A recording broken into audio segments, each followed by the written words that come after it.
বাংলাদেশে এসেই জাস্ট একটা রাতের রেস্ট করেছেন অস্ট্রেলিয়ান প্রেজেন্টার কেজিয়া ডন। তারপরেই আজকে সকালবেলা তিনি চলে গেছেন প্র্যাকটিসের মাঠে, যেখানে ঢাকা ক্যাপিটালস প্রত্যেক দিন অনুশীলন করছেন। আমরা জানি ঢাকা ক্যাপিটালসের কাছে আর দুটো ম্যাচ আছে এবং বেশ কিছু ভিডিও সোশ্যাল মিডিয়ায় এই মুহূর্তেই অ্যাভেলেবল হয়ে গেছে, যেখানে আমরা দেখতে পাচ্ছি কেজিয়া ডন তিনি নিজে ঢাকা ক্যাপিটালসের ওই অনুশীলনকে নিজের প্রেমবন্দি করছেন, তিনি ভিডিও করছেন। এবং তার সঙ্গে সঙ্গে আমরা এটাও দেখতে পেলাম যে সাব্বির রহমানের সঙ্গে কেজিয়া ডন দাঁড়িয়ে কথা বলছেন, গল্প করছেন।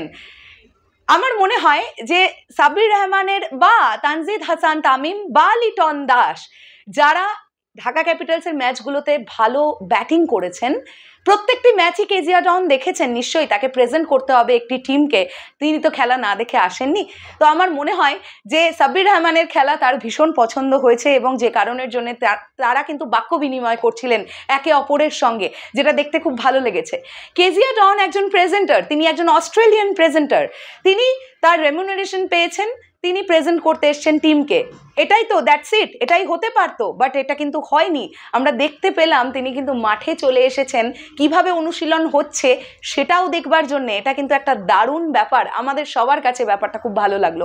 আমি দেখলাম এরকম বেশ কিছু কন্টেন্ট ক্রিয়েট হচ্ছে, যারা যাদের মতন বক্তব্য রাখছেন যে এত লাস্টের দিকে এসে কেন, মানে যখন ঢাকার খেলা প্রায় শেষ আর মাত্র দুটো ম্যাচই বাকি, তখন কেজিয়া ডনকে কেন আনা হলো, এর আগে কেন আনা হলো না। আবার অনেকে এটাও বলছেন কেজিয়া ডনকে যে রেমুনারেশন দিয়ে আনা হয়েছে, সেই রেমুনারেশন দিয়ে আরও যদি ভালো প্লেয়ার কেনা যেতে পারতো, তাহলে বাকি দুটো ম্যাচ ঢাকা দারুণ খেলতে পারতো।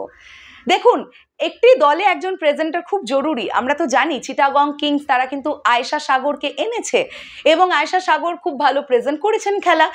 আর আমি দেখতে পাচ্ছি এরকমও বিষয় যে অনেকেই এটা বলছেন যে আয়েশা সাগরকে দেখতে অনেক বেশি ভালো রাদার দ্যান কেজিয়া ডন।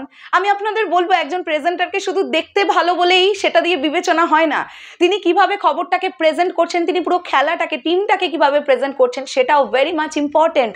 এবং কেজিয়া ডনের স্মার্টনেস ডেফিনেটলি ভালো লাগছে, আমার কাছে তো খারাপ লাগছে না। কেন আপনারা যারা মেনে নিতে পারছেন না, তারা কেন মেনে নিতে পারছেন না আমি জানি না, বাট আমার কাছে কিন্তু ব্যাপারটা মন্দ লাগেনি।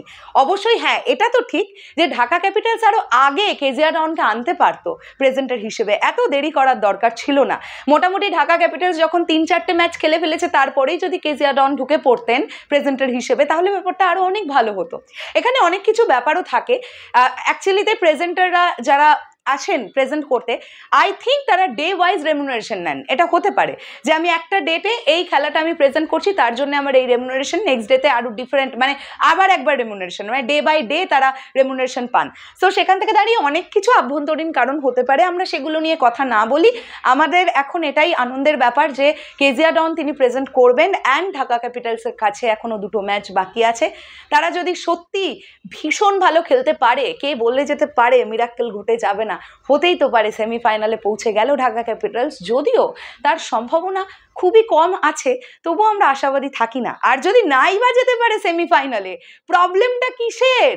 খেলায় তো হার জিত থাকেই, খেলায় তো হার জিত থাকেই। মেগাস্টার শাকিব খান এই প্রথমবারের জন্য ক্রীড়া অঙ্গনে এসেছেন, তিনি একটি দল কিনেছেন। প্রথমবার অনেক কিছু এদিক ওদিক হয়ে যেতে পারে, নেক্সট টাইম থেকে সব ঠিক হয়ে যাবে। ভরসা রাখেন তো মেগাস্টার শাকিব খানের প্রতি? আমরা তো সবাই রাখছি। তাই এবারে যেমনটা হয়েছে হোক, নেক্সট টাইম ভালো হবে, অনেক ভালো হবে।